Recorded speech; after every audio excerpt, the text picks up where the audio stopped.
కోదండరాం చల్లగా సమైక్యవాదుల నీడ బతుకుతున్నాడు. తెలంగాణ జర్నలిస్టుల మీద దాడి జరిగినప్పుడు కోదండరాం ఎందుకు స్పందించటం లేదని మాజీ మంత్రి ఎమ్మెల్యే జగదీష్ రెడ్డి ప్రశ్నించారు.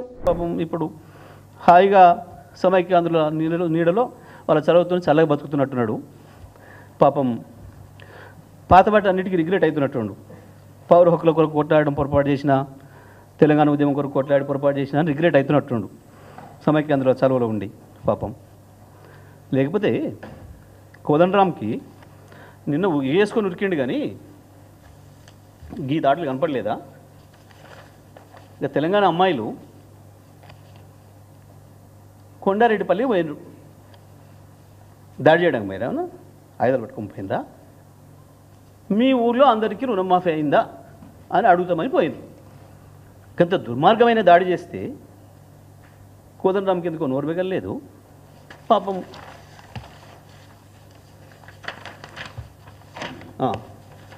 ఈ బాబు ఎవరు శంకర్, సో ఆ పిల్లవాడు కూడా ఛానల్ ఏదో యూట్యూబ్ ఛానల్ పెట్టుకుని నడుపుకుంటుండు. గంత దుర్మార్గమైన దాడి చేస్తే కాంగ్రెస్ గుండాలు రేవంత్ సైన్యం పేరు మీద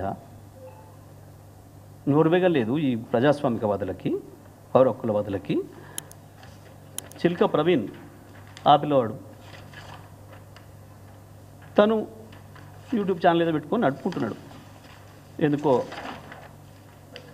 నోరుబెగలేదు.